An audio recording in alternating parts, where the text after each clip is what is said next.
Hello, hello, hello. And we are back with another episode of Triggered AF, the podcast. If you are not already watching us on YouTube, head on over there and subscribe because you get to actually see the background of these interviews. And I promise it is a comedic good time. Today, funny enough, Dani and I, because we were so exhausted, I cannot lie. The fact that we are getting this particular episode out is shocking because we were so exhausted and we were just like, okay, you ready? Let's push it back. Yeah. Let's try again later. Yes. I think the funniest thing about consistency is the having to be consistent. Like, I think that's the hardest part about doing it again after you did it the first time. Exactly. It's like, wait. It's like, oh, I got to keep going. Oh. I got to show up again. Like, for real. I think we definitely don't talk enough about that. And in today's episode, we're actually going to talk about something, how you go through your healing. So you go to your therapy, you graduate therapy if there is such a thing. And then you're like, oh, I've made it. We've done this thing. And then you're triggered on a deeper level and you react in that same or similar or sometimes even worse way than you did before. And all you can say is I thought we were past this. I thought I was healed. And like, WTF, what is going on? We were done with this. So that's what we're going to talk about today. Just, for a lot of people, especially now with Instagram and being able to see someone's highlight reel, because most of the time, unless you have one of those pages where it's focused on like death, damnation, depression, because there are those pages. I personally don't follow them because I curate my life. But there are those pages, right? And there are people who do follow a lot of pages that focus only on all the negative things that are happening, right? Yeah. But for the most part, most people only show their highlight reel. And so you only get to see the happy moments, the moments where things were great or the moments where all the best things were happening. And it's like, no, we will not focus all of this podcast on the negative things, but we will talk about okay, what do you do once you thought you were past it and you're triggered as fuck and you realize you weren't as past it as you thought you were? Like, what next? What then? Or maybe you're past it to a certain point, right? Yeah. And there's more getting past it to happen. And I know for me in the last year, I've had a lot of those moments where it's like, oh, I thought that I was beyond this. I didn't even really know that part of me was still thriving there somewhere, still kicking and screaming and fighting to be heard. And that was a really, the hard part for me was realizing that it was a part of the process as opposed to feeling like I was backpedaling or reverting or failing in some way. Like, we turn everything into a competition. So even healing feels like this competition within yourself. Yeah. And I remember feeling like, damn, man, am I not this person? Am I not, all the work that I put in, am I full of shit? Literally, am I full of shit? I'm coaching all these people. I'm telling my friends this. I'm acting like I was this person. Am I not this person? Because look at how I just reacted to something that I thought I was years just healed from. So it's come up so many times. I was like, no, I think we need to talk about this because I know so many of us have had challenges that we've never seen before with COVID and quarantine and all that stuff. And then we've had challenges that came back up and just came in a different costume. And then you were like, hold on, this feels like it, but it doesn't look like it, but it's bringing up the same emotion. So what does that mean? And because it's bringing up the same emotion, that means my default is about to kick the fuck in. And I tell people all the time, yes, I'm zen and I'm love and I want you to feel love when you're around me. But baby, that other side, man. Yeah. I call it my lower vibrating self. Listen. She typically comes out when I am overly intoxicated or when I don't feel grounded or safe, or if a lot just feels like it's coming at me at once. I have a hard time. Like, I feel like I really thrive when I'm able to do all my things. Like, I'm able to meditate, I'm able to work out. It's like, I'm one of those people where it's like, there are alcoholics that like, they have to follow their 12 steps every day, no matter how many years they've, maybe not gone to an AA course or whatever, but they still have to like consciously do certain things. I'm very much like that when it comes to my healing. Like, if I'm not practicing self-care every day, if I'm not exercising, if I'm not eating right, if I don't do the things, I definitely start to unravel, I feel like, and I start to vibe lower. Like, I don't have the luxury of just like, thinking that, oh, because I've done it for so long, I don't need to do it anymore. Like, I'm not there yet. I don't think I'm there either in that, and I call mine Lola, my lower vibrational self.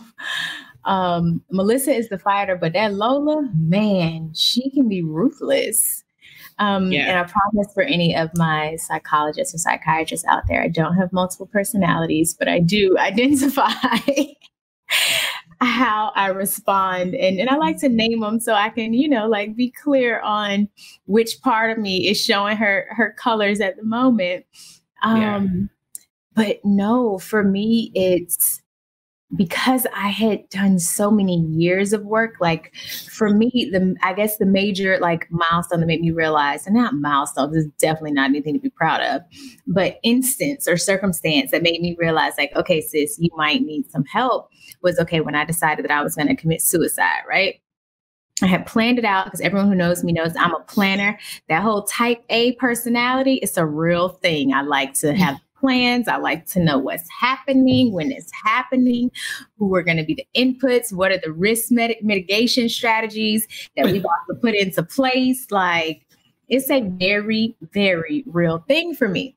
And so when I'm like knocked off balance or knocked off kilter, and I have to like restabilize, it kind of takes me back to that place to where I didn't feel like I had full agency over me. Because deciding to make that decision to end my life, I literally felt like there was no possible change that I could make, that I could effectuate. And so when I feel as though I have no control, no matter how much therapy I've done, because that's what started me to be like, okay, sis, you really need to sit and talk to somebody because you got to take yourself out when there's still so much more life, for you to live. And so for me, it was, okay, once I feel like I'm getting to that place, yes, there are so many, like, even in my own head, like ways to talk myself back or to whatever. But now it's just like, then it was I panic. And when I panic, it's like, I got to come out swinging, fight or flight. And as much because you're in fear mode, right? So now all And so there was a situation, and for those who are close to me know, I love my mother. She's a wonderful person, but there are just some there are challenges with the relationship between she and I. She is a grade A hoarder. Hoarders buried alive. That's how I grew up. With, of course, the roaches, the rats, the animals coming through the house. Like, so it was just never settled. Right.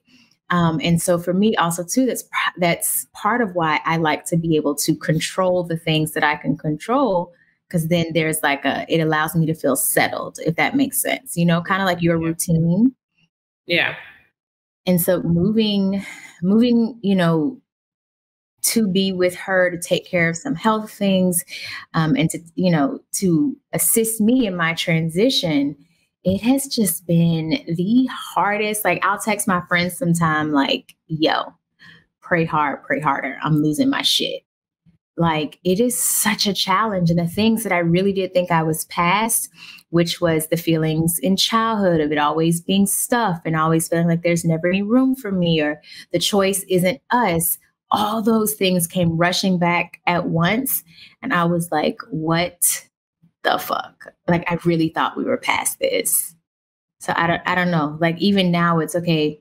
What happens when you thought you were past something and you realized you weren't? What now? What next? You know? Yeah. I definitely understand that feeling. Like earlier, wow. I cannot believe we're in, like, what month is this? August? Okay. August. So back to 2020, I forgot what trimester of pregnancy, and something came up with my mother where there was an issue that we had in my late teens.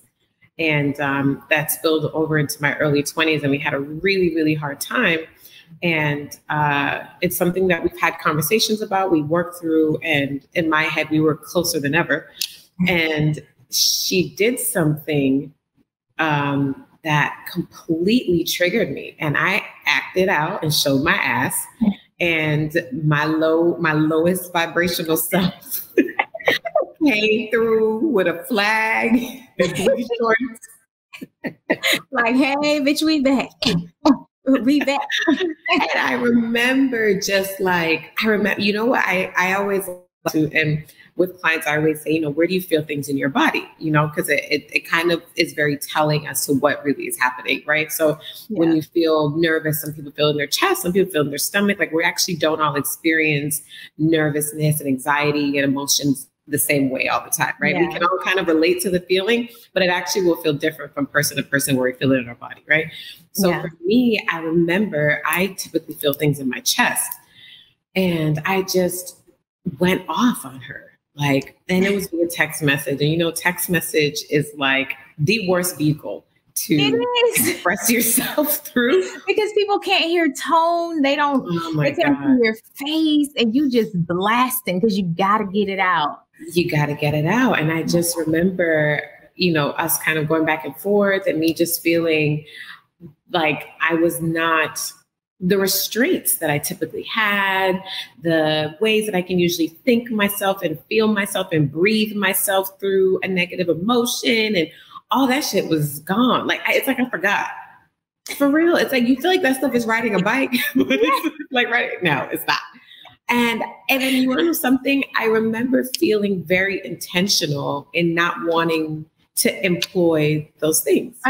It's you make a conscious choice that I am. Yeah, it's really weird. Violence. Yeah, that's what I was going to say next. It's like, I feel like I woke up and I chose violence. And it was a choice that I made. And it was like, oh, this train has left the station and it's too late and it's gone. Too late. It's going 90 miles an hour, bitch. We here. Yeah. And no, but to kind of bring it full circle to answer your question, it was, what did I do after? So after that moment, of course, I started getting, like, within the next 24 hours, I had like an aunt text. My sister was like, oh my God, like, what is going on?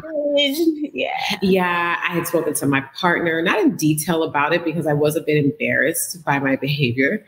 Wow, you'd be so through with yourself. Like, oh, yeah, I was embarrassed. I was like, damn, this was disrespectful. This was not okay. But then also kind of feeling justified in my feelings, but not my actions. So sometimes when you feel justified in the way you feel, it's hard to feel remorse for your actions because your justification for your feelings will spill over into the justification for your actions, which should be two completely separate things. How you choose to react to the way you feel is on you, right? You have a right to feel that way, but you don't always have a right to have those behaviors, right? Yeah. So for me, I remember just kind of sitting with it and feeling like I'm not saying sorry until I'm really sorry.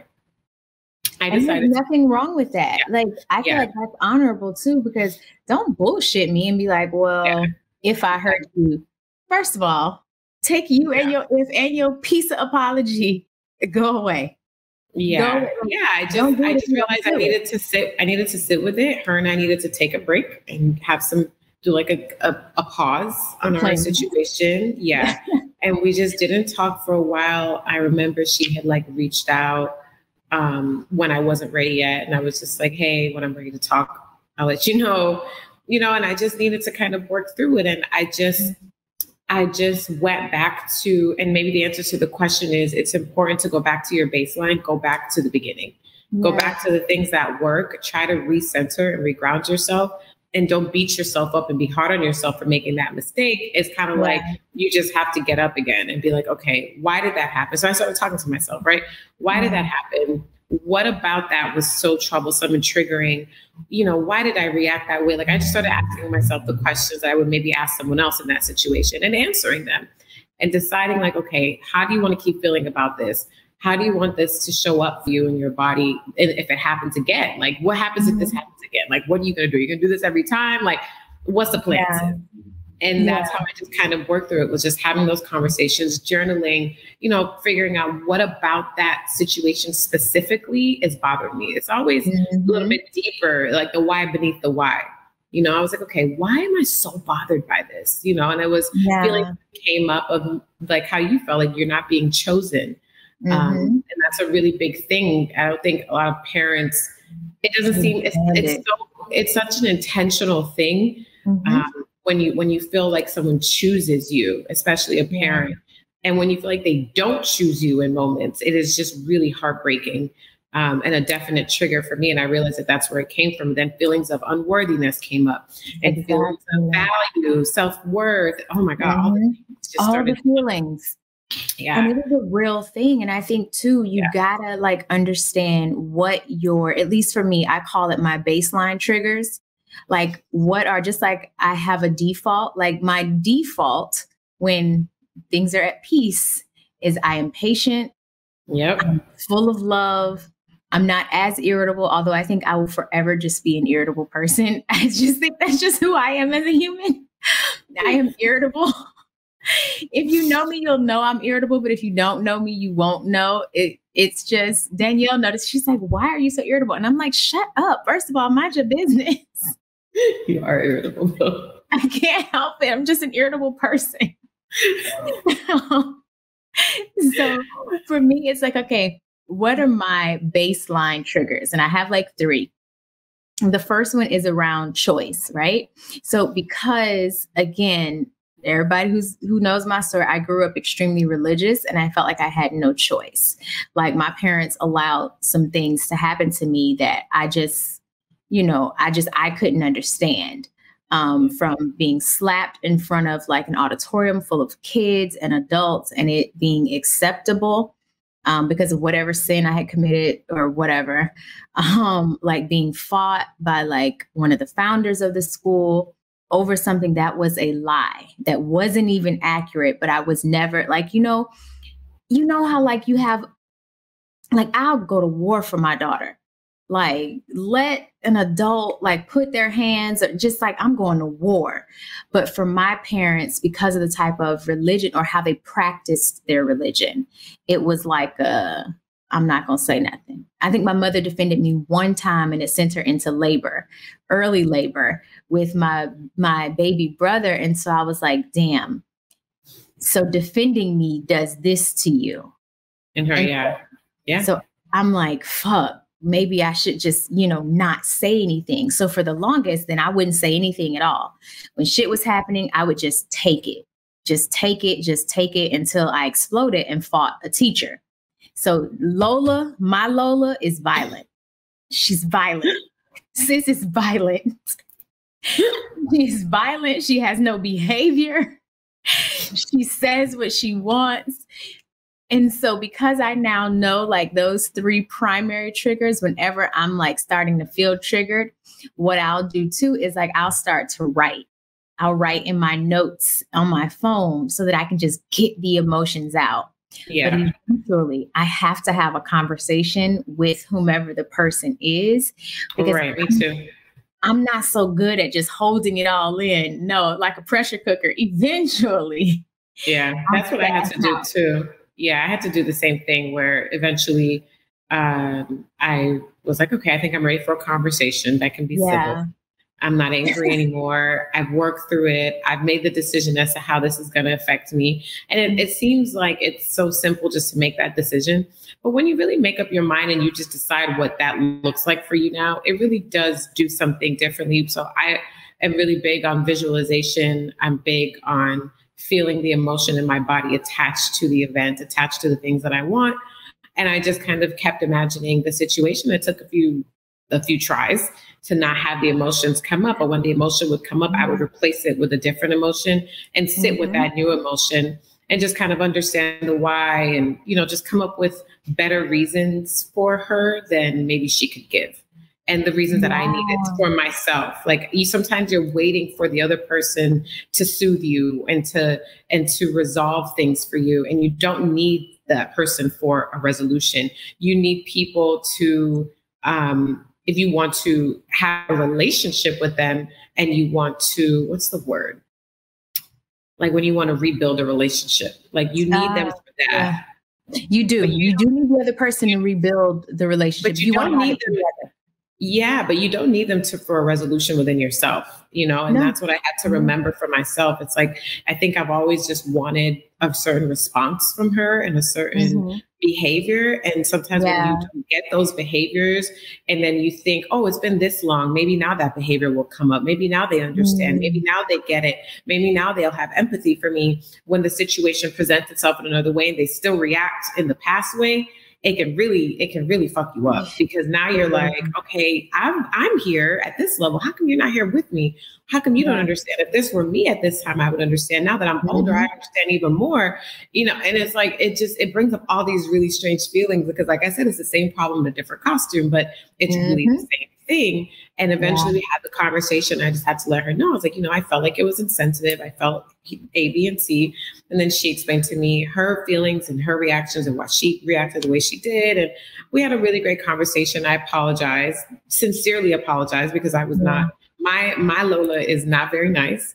And she is quick at the mouth, slick at the mouth. Man.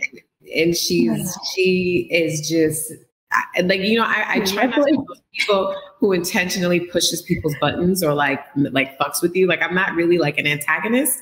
I'm more of like a response. I'm like, I respond. Like I'm always been that way. Like I will respond to you and I will give you what you're looking for. I will respond. But I'm not really like someone that's going to poke the bear. You know what I'm saying? No, I don't do that. Like I don't. But once I respond, sometimes the punishment doesn't always fit the crime. That's, I think, the biggest thing for me. Because I am very much so like you in that regard, in that I do not just go looking for a fight because I don't like that. I really do. My anchor, I love to love on people and to experience the joy of people. I really do like that. Like I like, my friends who I've chosen as my family. Like that's my thing. But if and so ever, I'm tugged and you keep tugging me, or I feel like, so you're just now intentionally doing this. It does take me a moment because my Lola wants to respond. And I like that you call your better self your default as opposed to this other thing that you're trying to be.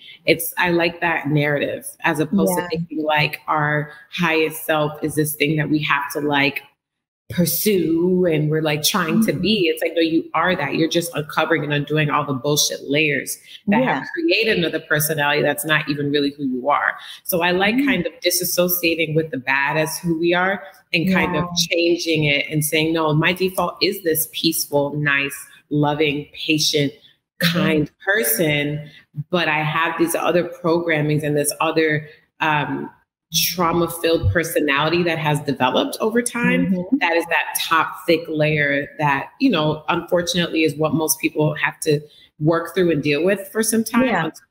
So you're not trying to get to something, you're trying to get back to who you are. Yes. For me, it's always like when people say you need to come back home. I love that. For me, home is that peaceful, that kind, that patient part of myself. That is home. That is who I love. I enjoy spending time with her. She likes to read books and go on adventures and be a kid with my kid. Like that girl, she's so awesome. She does the corporate trainings and the things that I love. That is who I am. But Lola, man.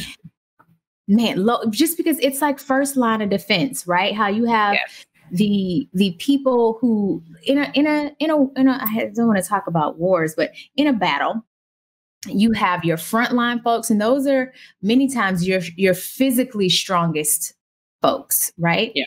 Then you have your mentally stronger folks, you know, with your king and your queen protecting them because they need to be able to give advice to do this and to do that. And so a lot of times it's understanding that your ego, your lower vibrational self, it really honestly is there trying to be your first line of defense because it does not want hurt or heartbroken or harmed.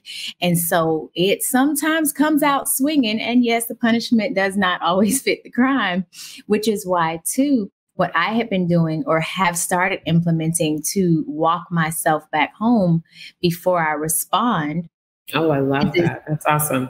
Is my mother used to tell me when I was a kid, because although, you know, she had her issues, she's still like just the wisdom when she exercised it, she really did have it. And so she would always say, don't burn up your world because you're going to need a place to live when you're no longer angry. True. But if you burn up your whole world, you won't have a place to settle because you burnt it all up because you were mad in that moment.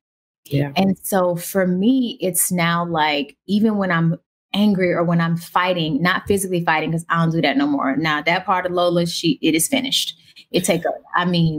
Nobody thankfully has been able to trigger me to the point to where I have to physically fight since college. We're not doing that. We are 30 plus. And if I have to get into a physical fight, we have problems. It's true. I have a problem with that at 30 plus. But no, it's when I am fully triggered, and I just was with my mother, I think like about a week ago, like 2 weeks ago. And it was something that she had said. And my brother, he was like, do you understand that the words that you say have meaning? So when you call someone evil or wicked or things like that, like, are you clear on what those words mean and why, if you say that you don't believe these things about the person who you're calling evil or wicked or whatever to, if you don't truly believe them, then why would you, say it just because you're mad?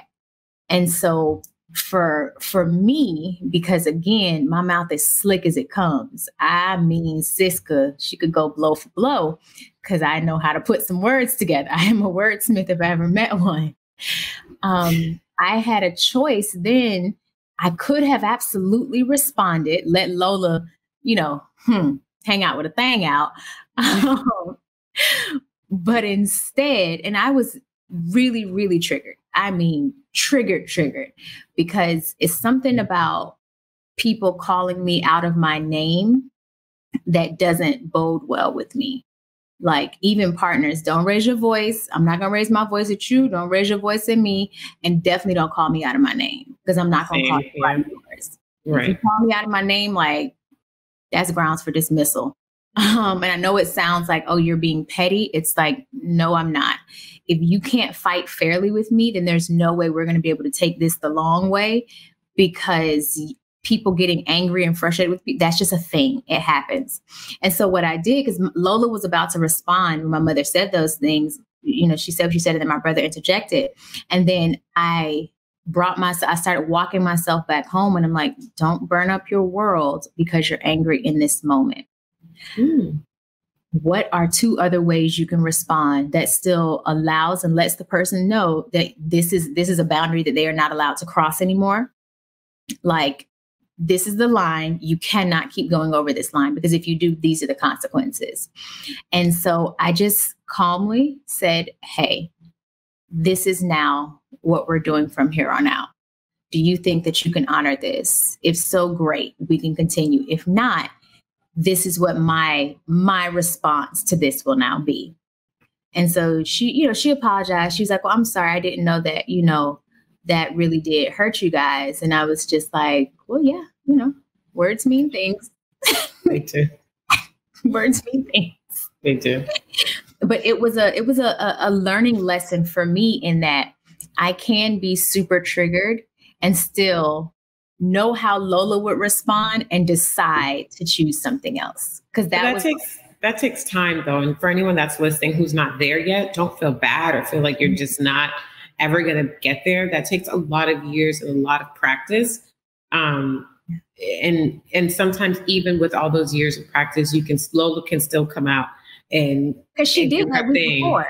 That week before is, no, I'm sorry, not even a week, a couple of days before. Oh, I had clean cussed, and I do not believe in cursing at my mother. That was my first time. Sis went off. And by sis, I'm talking about Lola. Lola just, she showed out because I couldn't walk myself home quick enough before it was like passable time. You call it walking yourself home. I call it swimming to shore. I'm like, I think therapy and healing and things like that, it pretty much just gives you tools to swim to shore faster. So that's my way forward. It's like, okay, I need to swim to shore because I feel myself drowning. I feel myself going back to a space that I don't really want to be at. And it's important to, after you do those things and say you don't get there fast enough or you didn't walk yourself home fast enough, you have to make sure that after that, the first thing you do is forgive yourself. Because sometimes that shame and that embarrassment will cause you to sit in that space, and then your pride will come in to further cocoon you in your bullshit. And then you won't want to apologize, or you won't want to move out of it for fear more so of embarrassment than actually not being sorry. And sometimes that's why people are being assholes and stubborn, and they're not like budging, and they seem like, it's like Pharaoh. It's like, God, please soften Pharaoh's heart. Like, what is going on? And it's like, sometimes I have to ask God to soften my heart. I'm like, look, I am froze over about this. Like, it's not happening. I feel this kind of way. That's it. And for me, one of my defaults is iciness. I can be a very icy and cold person whenever I am triggered. It's like the first thing I do is just like, okay, well, now I don't give a fuck. Glaze over. Glaze completely over. Like, okay. It's like I feel my heart just like the ice. Like, what's the little girl name from Let It Go? Frozen. Elsa, girl. That's my little person. Her name Elsa, child. I got Elsa. Frozen. Okay. My reaction is always to just like, I remove all emotions from whatever the hell's going on. Or it's a crazy defense mechanism because it's a defense mechanism for everybody, every party involved. Because if you keep caring, you gonna freeze the world, which is what Elsa did when she had all those emotions to bubble up and she couldn't handle it. Everybody getting frozen. You're frozen. You're frozen. Everybody is frozen. And if you were to knock down those frozen people, you could kill them. Yeah, exactly. So I just freeze my heart over and I just disconnect. And I really can get to a space sometimes. And I've talked about this before where I've had a history of treating people like they're disposable and just having maybe those own feelings from my own childhood and my own traumas of just feeling like I'm not going to let anybody make me feel that way. So I'd rather make you feel that way first, or I'm going to leave before you can leave type vibe. And it's always been like that's my go-to whenever my Elsa starts to start singing. That's what she does. And I wanted to, in the situation recently or last year with my mom, I didn't want, the first thing I start thinking of is I'm never talking to her again. That's where my brain always goes to whenever I'm in that mode. I always am ready to cut. Like, okay, I'm never talking to her again. I'm not inviting her to nothing. I don't care if she's a part of my daughter's life. Like, I will start structuring a whole new world without you in it. Oh my God, I do the same thing. Oh man. I be on some whole Aladdin type shit, a whole new world. What am I losing? Yup. I'm like, okay, what am I losing? No longer exists for me. I just start to decide like what my world looks like without you. And most times I'm so okay with people not being in that world. I think that's one of the biggest problems for me. No, but I really think that there might be something wrong because that's not okay. I really will have a whole funeral in my head for you because for me, you will no longer exist. No, like you're completely cut off. Yeah. And I'm okay. And I just start to decide, I'll be okay. And before I made the decision, I was like, okay, wait, this is like, is it that serious? Is it something a conversation could fix? And I started to go home and swim to shore. But I remember just going through the feelings of all of my lower vibes and going through all the levels until I got down there. And I was like, like, this is what I feel, but is this productive? Is this really what I really want? Like, how does this look in 10 years? I like to, and we've also spoken about this, where I like to imagine myself in 10 years and how I would feel in 10 years, knowing and believing strongly that in 10 years, I'll be even better than I am today. So I like to, my highest self is my future self. And because I like to kind of put them together, I like to be like, okay, in 10 years, if I look back on this, how would I feel? And I typically don't feel great about it. Luckily, thank God. Yeah. And then it'll help me to kind of, use the tools again, breathe through it, think through it, journal through it, have the conversations with the friends that have the tools that can help me. Because that's really all healing is. It's just arming yourself with tools to navigate life. And if we looked at healing as that, as opposed to this destination, I think when we do resort back to our triggers, or when things come up that we thought we had dealt with, you'll realize that even in that space, you still have the tools. The tools never stop working. You're just not using them that day, or you're just not using them properly in general. So the more you arm yourself with tools, is the more you can dig yourself back out of those situations that cause you to vibe low. Yeah. And walking yourself back home doesn't mean perfection. It truly just means you have either a walking stick, or you have some directions, or you have a GPS, or you have some instructional tool that you can use to get back to your home base. Yeah. And realizing that it's okay to have that. And that's why you did all this work in the first place. You didn't do all this work to be perfect. You did all this work so that you can now have the tools. And that's, and as long as you have the tools, you'll always be able to figure it out. But when you are trying to go through life without any tools, and you're getting triggered and you're responding to the triggers and you don't know what to do, that's where when someone says, oh, I'm working on myself, I always ask them, what are you doing? Because I know what tools sound like. I know what those things are, because they're very similar for all of us across the board. So you can't say, oh, I'm working on myself, but then you don't really have the tools to you don't have the tools to fix anything, like it's one of those things that I had to learn for myself. It's like, oh, you're saying you're working on yourself, but what are you really doing to work on yourself? What things are you doing? What's the, it just sounds good. I feel like, oh, I'm really working on myself. How did you go? And even if, let's say, traditional therapy isn't for you, there are multiple types. You can have, I know, Dani, you were saying you have an energy therapist. So you have that. Then what does it look like for you to find books that feed your spirit, not just teach you about business, but too, because, and here's the thing, I'm a whole business head. I am a serial entrepreneur to the 10th degree. Ask Dani. I be sending her messages. I know she's probably getting overwhelmed. Like, this bitch is still, what is happening? No, I like it. Oh, well, good. I'm glad you like it, because it can be overwhelming, right? But there are so many like conferences and things that you can go to learn about how to structure a business, how to do this, how to do that. But what happens to all right, once you have your professional life secured, what happens to also ensuring that you're whole spiritually and mentally? Because it's not just what we do for work that matters. Like we truly are spirit beings having a human experience.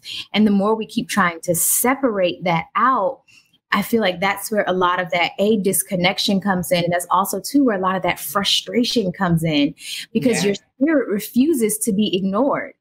It's like, oh, so you gonna ignore me? Okay, bet. I'm gonna torture that ass until here comes the anxiety, here comes the headaches, here comes the stomach pain, here comes all the illnesses, and something. It's like you're gonna acknowledge one way. There's more and more stuff coming out of just about how impactful our lack of connection to something higher than ourselves is impacting our physical bodies, and how they're linking so many diseases to things that really can't really be explained in the physical world, And it's interesting how people like to tote science, but now science is like, hold on, wait. we have been looking at this the right way, you know? So I had to have some moments, because for me, this last year plus, I went from being super single, living in an apartment with my dog, to getting into a very committed relationship, getting pregnant, moving in with my partner. My partner has a son, so also becoming a parental figure in that person's life, having the baby, buying a home, getting engaged, renovating the home, which is the process we're in now, within less than 2 years. It's a lot of change. It's a lot of change in a very short, that's like some people's lifetime of like, that's like a decade for some people. I've done all that. Expedited plan. You're on the expedited plan. He and I were talking about it the other day. I was just like, I'm like, are we making up for lost time? Like, what is happening? Like, why is everything moving? And it's like, it doesn't even feel like we're intentionally trying to rush it. It's just like the flow of things. It's just like, I now understand people. Like, I never understood someone was like, oh, I met this person and it was 30 days and we just fell in love and we got married and we've been together for 25 years. I never understood. Like, don't you need to, and he's not that, because I've known him from before, but just, going with the flow, even if the flow doesn't look like what you thought it would look like, and it's not the time span that you thought it would be. And this kind of, all these change has always been difficult for me. And to have all these changes happen all at once definitely brought up a lot of triggers and things that I thought I was past, that I realized that I wasn't past. And I think if I hadn't done any work prior to this, I would have completely unraveled. I definitely got tested on all the things that I was teaching other people and saying about myself. It was just like, the universe was like, oh, this is who you are. Let's see. Literally. Let's see. If you is or if you ain't, for real. Right. And I've definitely had my moments where some days are harder than others. This last month has been especially challenging with the renovation. We moved out of our home and we had to stay at an Airbnb. I don't know if you've ever stayed at an Airbnb with a 5-month-old. And not having all their things and having all your things in a certain place. Then we had to go stay with a friend of his for another week. Then when we move into the house, there's stuff that's not done. There's contractors screwing us. There's a ton of money being spent. I mean, it is just like, and again, I don't do well when I don't have my routine and rituals in place. So all those things have been super on pause. I don't know when's the last time I meditated. I haven't been exercising for 2 weeks. So for me, it's like, I need to do that. It's not like a want or I just enjoy it so much. It really is like, I don't function at a high level when I don't have certain things in place. And that's just who I am. And I know that.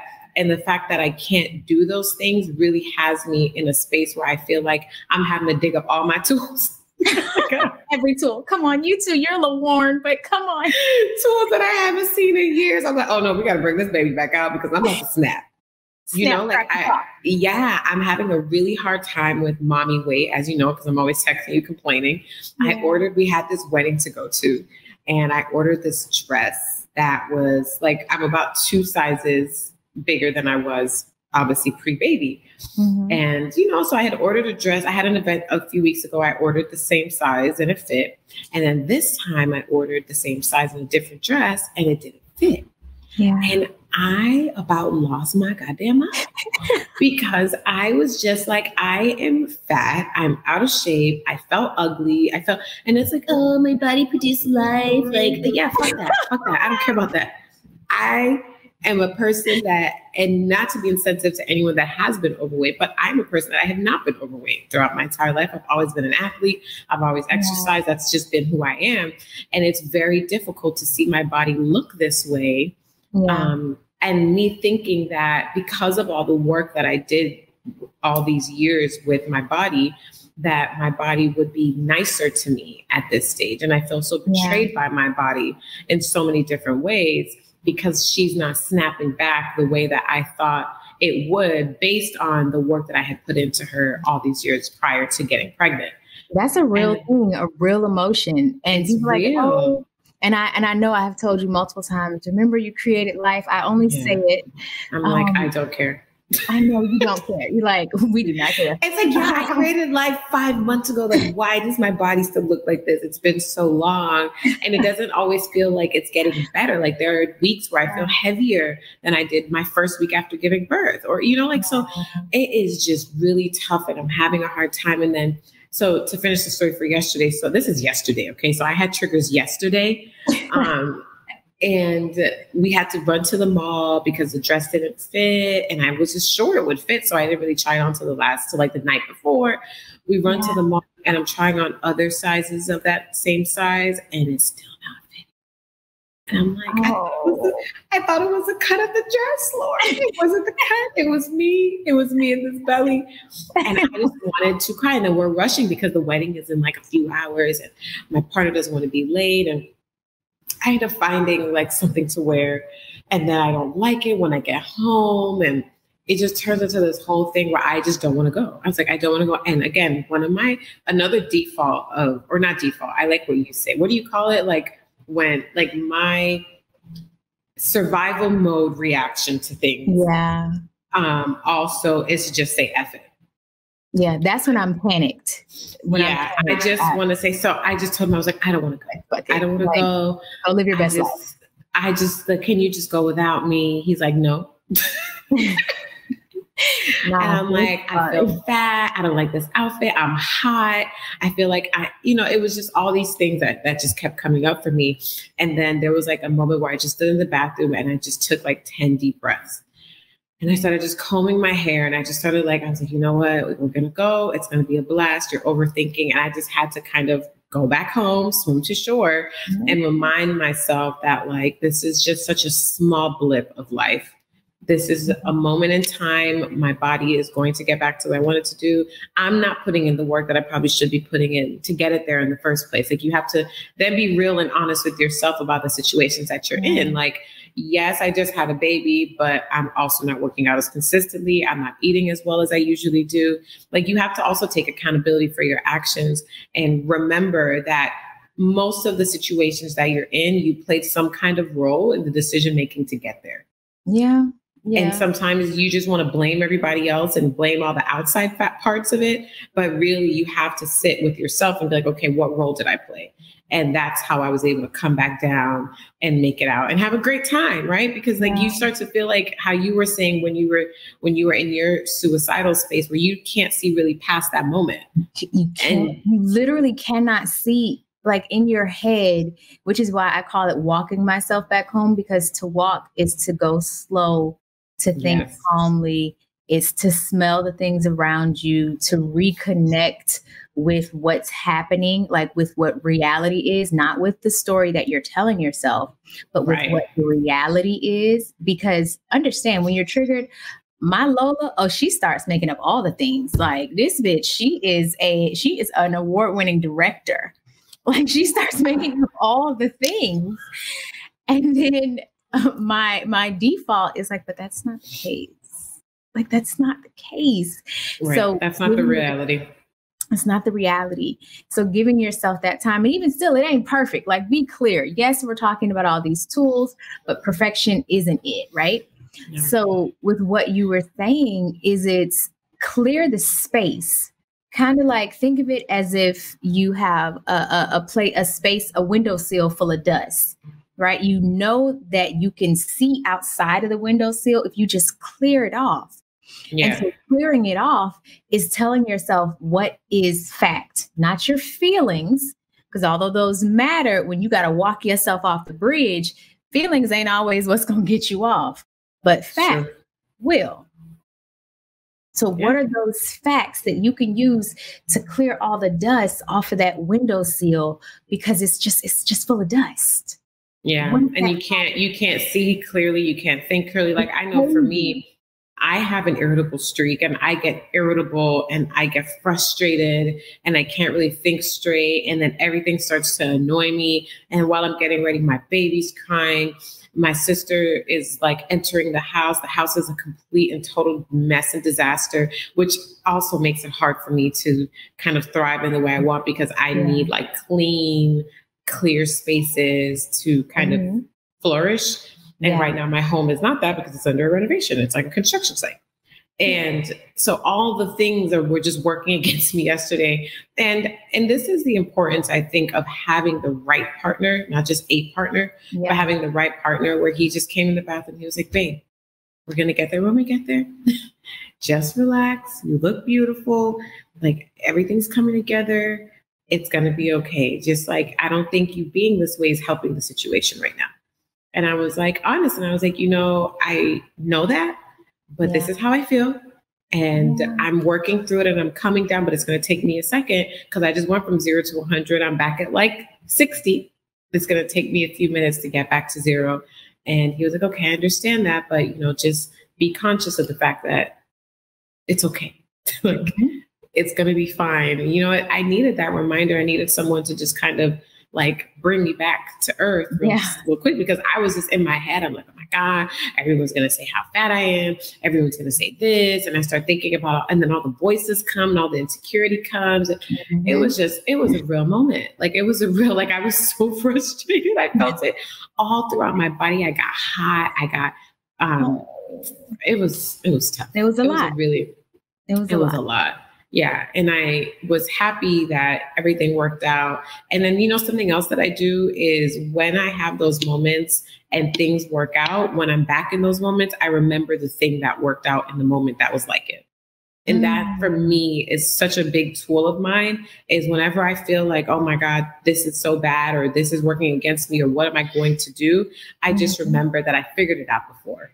It worked out before. It's going to work out again because I already know how to do this. I'm just forgetting. My fear is tricking me into thinking that I don't know what to do when I've proven to myself over and over that I know exactly what to do. Like I can get back to me. Like I can get back home. What did I do last time? And if, let's say, all the things you did last time don't work, like, okay, what are you going to do this time? Taking, again, like you were saying, some of those tools, like I ain't used you in a minute, but come on, bring it out. Come back up to the forefront, because it's again for me. And this is what because again, after I had, just went off the couple days before, and I asked myself when I got triggered again, majorly because again, Lola she really likes to shine when she gets afraid that I'm going to be hurt. Right. That's her time to shine. She'd be like, oh, say less. I'm here. I got you, sis. I got you. And so my first thought was to, say something hurtful in response to make her feel how she had made me feel.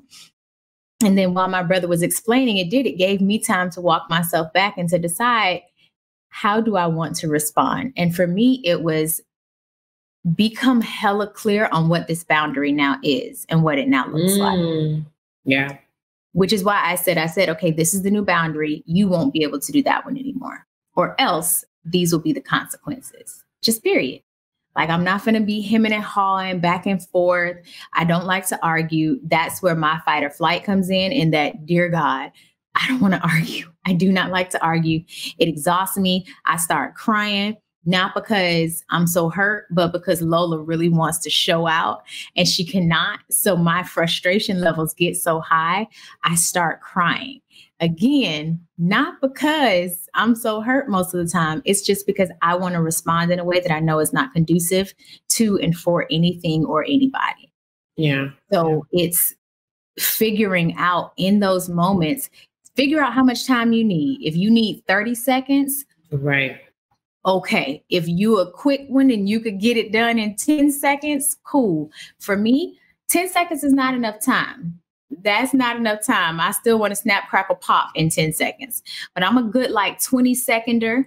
Give myself 20 seconds to bring myself back and to breathe through it and to talk myself through, like what you were saying. And I like that. And I'm going to incorporate that too. In 10 years, will I be okay with it, just with this decision? Mm-hmm. Yeah. How will I feel about this decision? And you brought up breathing through it. I think that's a tool that we can always use forever and ever in every situation. All of us, no matter what color we are, no matter what sex, gender, all that, no matter who you are, breathing is a tool that you need in your toolbox, and breathing properly and taking deep breaths. When you inhale, your stomach should expand like a balloon. When you exhale, your stomach should deflate like one, right? So you need to not breathe from your chest, but breathe and fill up your lungs so that your breath can help you through the situation. You can literally breathe. You said breathe through it. Like that is a real thing. Like you are literally breathing. I really do. You have to breathe through when I'm doing my breaths, because I'm like, if I focus on these numbers and this breath, reminding myself that this won't be like this always. Number one. Number two, even if this circumstance and experience is lighting me on fire, as long as it's not physically lighting me on fire, there are other ways that I can respond. Yeah, and it makes just all the difference. So please, if you get nothing else from this episode, please remember the importance of breathing in those moments that you feel triggered. If you have to close your eyes, like for me, looking at someone that's frustrating me makes me more frustrated. So a very good way for me to not stay frustrated is to look away from the person or to close my eyes. Because if you're pissing me off and I look at you, I get more pissed, right? It's a bit like, so like anyone who really knows me knows that if you're really making me mad, I'll stop looking at you, because I just know that if I keep looking at you, like your face is going to look really stupid. Does that happen to you? It's like your stupid face is saying stupid shit. If I can, I'll walk away. If I'm not in a place where I walk away, I have to disassociate. I have to I need to block you for a second. So I close my eyes or I walk away or I just look away from you.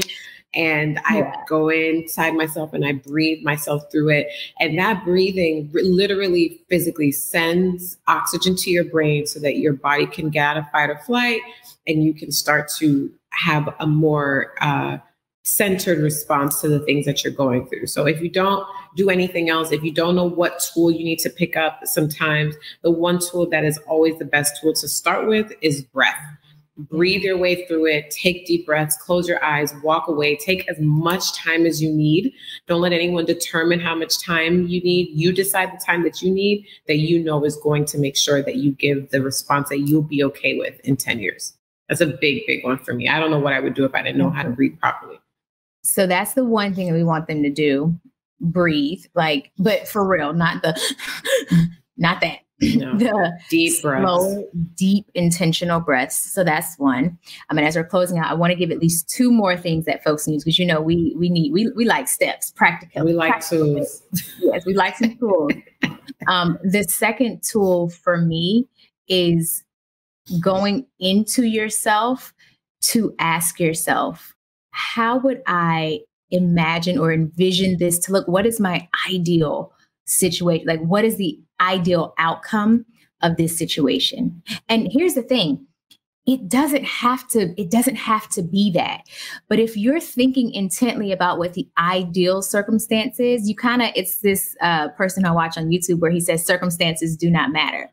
And he says it all the time. It's circumstances do not matter. I determine what it'll be. I am in full control of this. Kind of like in that poem, I'm the master of my fate and I'm the captain of my soul.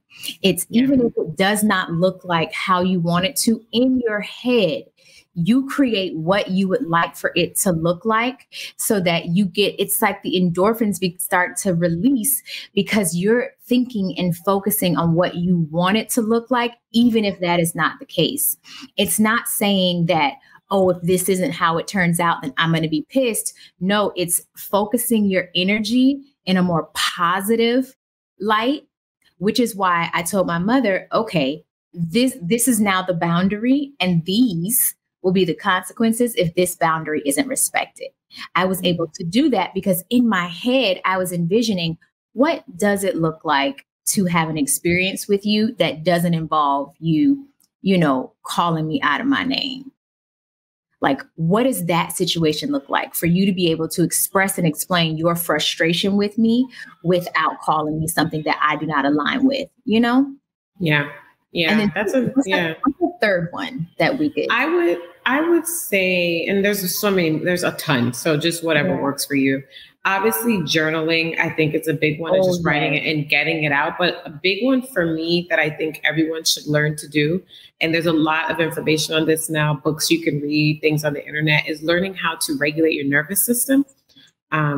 It's a very important tool to just navigate life in general, especially in romantic relationships, because you need to learn to co-regulate with them, especially in parenting with your children, learning how to co-regulate and realizing that our nervous systems feed off of each other energetically. Yeah.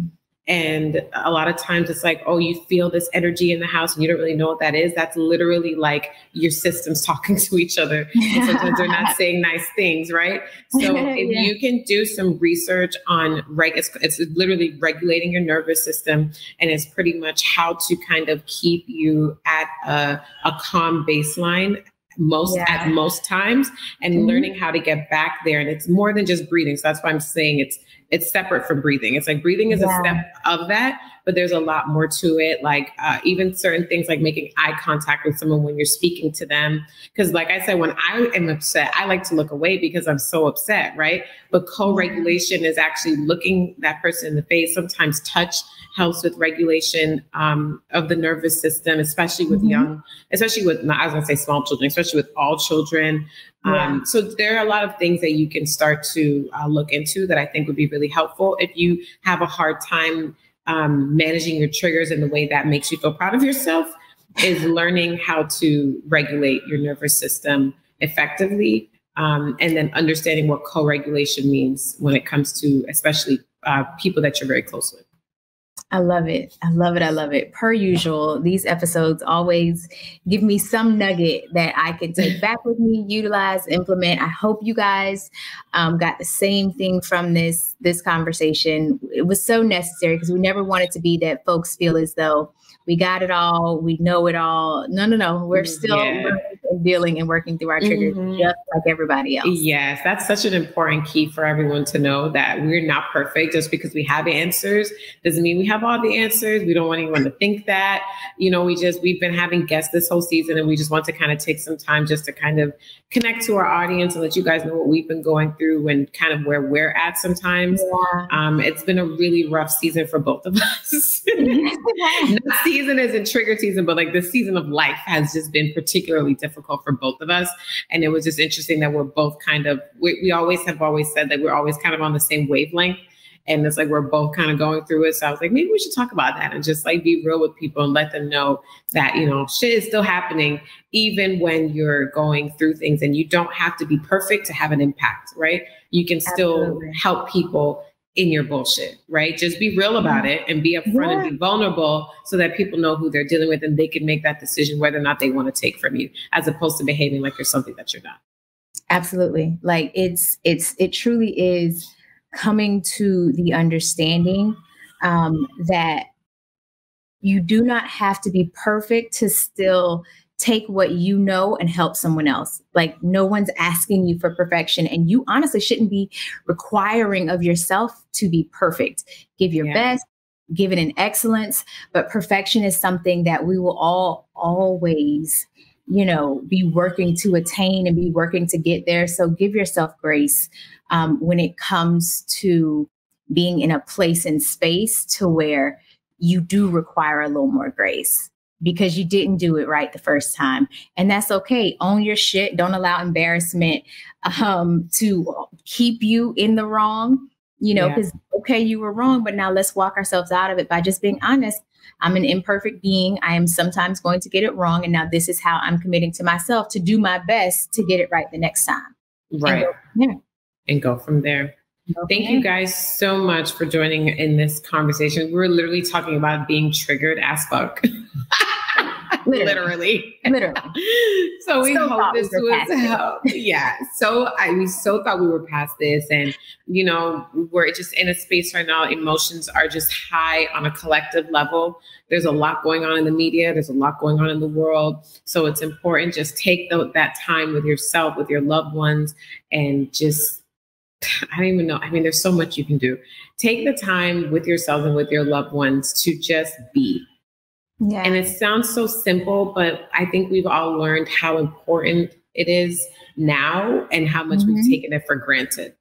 You know what I mean? And there was an earthquake in Haiti. There's unrest in Afghanistan. It's like, Lord, are we in the last days? Like, what is going on?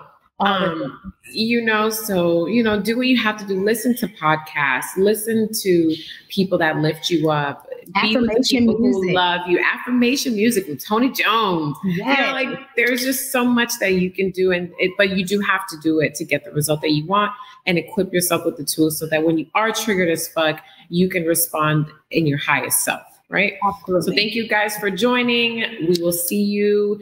And hopefully you guys are watching us on YouTube now, listening to the podcast, sharing with you guys. I think we actually reached 10,000 downloads. Yes. Over 10,000 downloads. We're over 10,000 downloads. Yeah, thank you guys so much. That is such a milestone and we appreciate it. I think I hear my baby crying in the background. So love you guys. Love you. Mean it. Bye. Thanks so much for listening to this week's episode of Triggered AF. Remember, don't be consumed by your triggers. Confront it and then work to release it. Whether you leave us more triggered than you came or you're feeling like you've been open to a new perspective, our hope is that you've grown. Make sure to share this episode with a friend who's trigger happy and tag us while you're listening. We can't wait to hear from you. Until next week, pull it together, girl.